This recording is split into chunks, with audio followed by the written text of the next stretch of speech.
Pada video kali ini kami dari Polinema Mengajar akan menjelaskan sedikit pengertian tentang MBTI.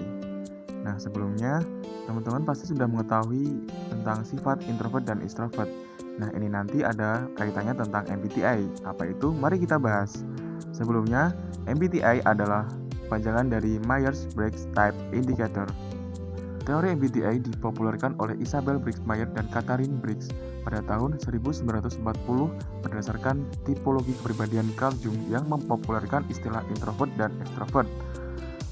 Secara pengertian, MBTI adalah tes kepribadian dengan serangkaian pertanyaan tentang preferensi seseorang pada 4 domain yang berbeda. 4 domain berbeda tadi ada yang pertama adalah introvert, extrovert, kemudian sensing, intuition, thinking, feeling, dan judging, perceiving. Kemudian apa itu kepribadian? Kepribadian adalah sebagai sifat tingkah laku atau perilaku yang khas pada seseorang.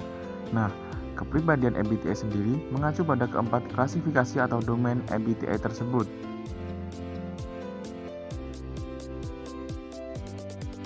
Yang pertama ada introvert dan extrovert. Introvert adalah kepribadian yang cenderung aktif dalam pemikiran, sedangkan extrovert adalah kepribadian yang berorientasi pada kuantitas interaksi sosial.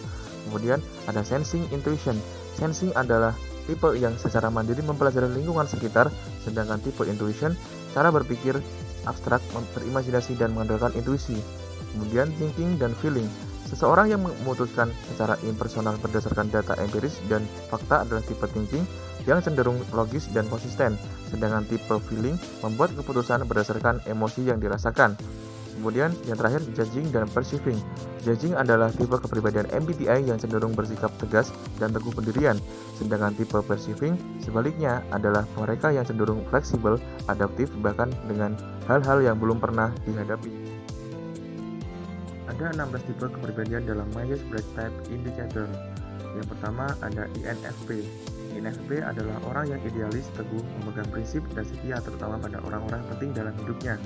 Tipe kepribadian ini memiliki rasa ingin tahu yang tinggi, terbuka dengan berbagai kemungkinan, dan juga sosok yang fleksibel dan adaptif. Kemudian yang kedua ada INTJ. INTJ adalah orang-orang yang dapat dengan cepat memahami pola atas suatu peristiwa yang telah terjadi, kemudian menyusun perspektif dalam jangka panjang, dan memiliki standar kompetensi dan kinerja yang tinggi. Yang ketiga ada INFJ. INFJ adalah si pencari makna. Ia tertarik untuk memahami pemikiran orang lain, hubungan antar ide, dan bahkan hubungan antar sosial. Yang keempat ada INTP. Tipe kepribadian MBTI ini lebih tertarik dengan ide ketimbang interaksi sosial. Mereka adalah orang-orang yang teoritis dan abstrak dengan tampilan yang cerdas dan tenang. Jika memiliki minat, mereka mampu fokus mendalami suatu permasalahan. Yang kelima ada ENTJ. ENTJ adalah pembaca keadaan yang baik. Ia peka dalam memilah prosedur dan kebijakan yang kurang efisien, bahkan mampu mengembangkan sistem guna mengatasi personal dalam organisasi. Tipe ini, kepribadian MBTI ini segan memaksakan idenya. Kemudian yang keenam ada ENTP. Sisi ekstrovert kepribadian MBTI ini menjadikan sosok yang belak-belakan. Mereka tak ragu bila harus memecahkan masalah dengan cara-cara yang menantang, namun sekaligus strategis. Tipe ENTP ini memiliki kegiatan-kegiatan yang menarik dan mudah merasa jenuh dalam rutinitas. Yang ketujuh ada ENFJ. ENFJ adalah sosok yang hangat, berempati tinggi, dan pendengar yang baik. Tipe kepribadian MBTI ini senang bergaul, suka memudahkan urusan, dan mendorong orang lain mencapai potensinya. Yang kedelapan ada ENFP. ENFP juga berkarir hangat. Ia adalah sosok yang imajinatif dan antusiasme tinggi. Kemampuannya dalam memahami pola dan hubungan suatu informasi dengan kejadian tertentu membuat ENFP menjadi percaya diri dalam melakukan sesuatu. Yang kesembilan ada ISFJ. ISFJ itu tenang, teliti, bertanggung jawab, berkomitmen, telaten, dan cermat, baik hati, loyal, dan perhatian. Kemudian yang ke-10 ada ISFP. Kepribadian MBTI ini adalah sosok yang tenang, sensitif, dan baik hati. Mereka membutuhkan ruang sendiri, bekerja sesuai dengan waktunya sendiri, hadir dan menikmati masa kini. Yang ke-11 ada ISTJ. ISTJ berkarakter tenang, serius, teliti, tekun, handal, realistis, praktis, dan logis. Orientasinya pada tanggung jawab dan fakta.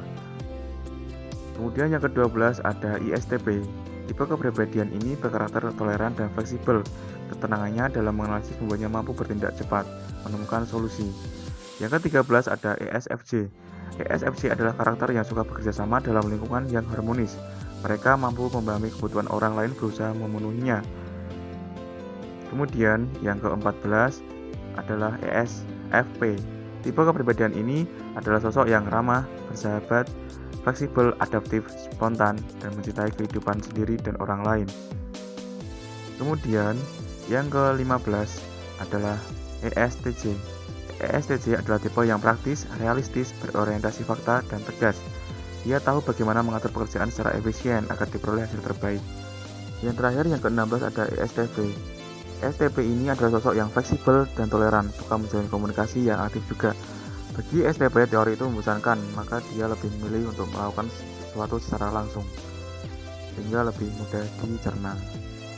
Nah, itu tadi merupakan beberapa penjelasan tentang MBTI dan beberapa tipe kepribadiannya. Tes MBTI ini dapat bermanfaat untuk kita dapat mengenali dan memahami diri kita sendiri. Tes MBTI ini dapat berubah pada 5-10 tahun mendatang karena pada dasarnya sifat manusia yang gampang berubah. Penting bagi kita untuk mengetahui dan memahami diri kita sendiri karena akan juga berpengaruh dalam masa depan kita nantinya. Sekian dari kami, semoga bermanfaat dan juga dapat diterima oleh teman-teman semuanya. Terima kasih. Jangan lupa subscribe channel YouTube kami, like, comment, dan subscribe, and see you on the next video.